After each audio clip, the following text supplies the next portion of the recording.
এই দেখো সকাল সকাল উঠে পড়েছি। তো সকাল থেকেই তোমাদের সাথে ভিডিওটা শেয়ার করব বলে স্টার্ট করলাম। সরি, সকাল সকাল নয়, ভোর ভোর উঠেছি।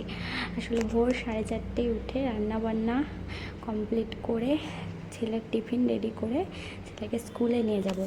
আসলে স্কুলে নিয়ে যাওয়ার পরে মানে বাড়ি এসে আবার ব্রাইড আছে আমার, ওই জন্য রান্নাবান্না কমপ্লিট করে একবারে স্কুল গিয়েছিলাম ছেলেকে নিয়ে।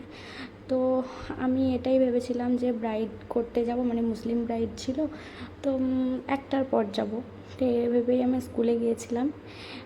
কিন্তু কি বলতো, ব্রাইড হঠাৎ ফোন করে বলছে নাকি ব্রাইডের বীরভূমে বিয়ে হচ্ছে, অনেকটা দূর।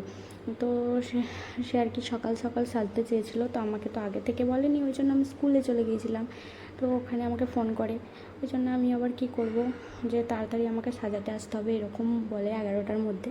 তো আমার ছেলের 10:30টায় স্কুল ছুটি হয়, আমি 11টার মধ্যে কী করে যাব, বাড়ি আসার পরে রেডি হতে হবে, খাওয়া দাওয়া করতে হবে। ওই জন্য কী করব, ছেলেকে স্কুল থেকে ছুটি নিয়ে চলে আসলাম। আসার পরে এই দেখো ব্রাইড রেডি করতেও আমি চলে গেলাম। আসলে আমার ব্রাইড ছিল, ব্রাইডের লোকেশন ছিল করিসুন্ডা।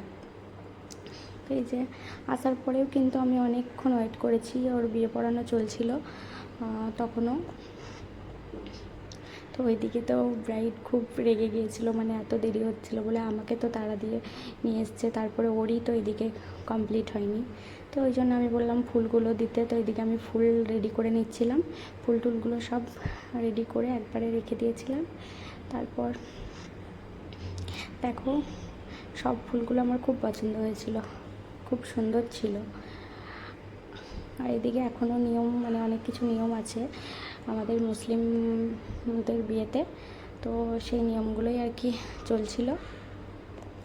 তো সব কিছু নিয়ম কমপ্লিট করার পরে এই যে অবশেষে আমার ব্রাইড আমার কাছে আসলো। তো চলো দেখো ব্রাইডের লুক কমপ্লিট কেমন হয়েছে অবশ্যই তোমরা জানাবে কমেন্ট করে। এই যে আমার ব্রাইড, একদম অন্যরকম হেয়ারস্টাইল, সব কিছু। তোমাদের কেমন লাগছে অবশ্যই জানাবে।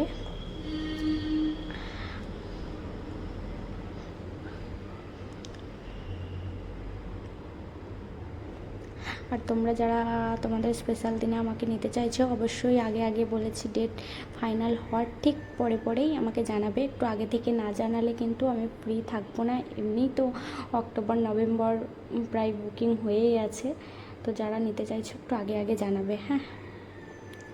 তোমাদেরকে আমি বারবার করে বলি, কারণ আমার খারাপ লাগে বারবার বলি নিতে না পারলে অর্ডার, আর তোমাদের তো খারাপ লাগবেই যাদের আমার কাছে খুব ইচ্ছা সাজার। এই যে দেখো কেমন হয়েছে সব কিছু, আর লুকটা কেমন লাগছে জানাবে। Hair style,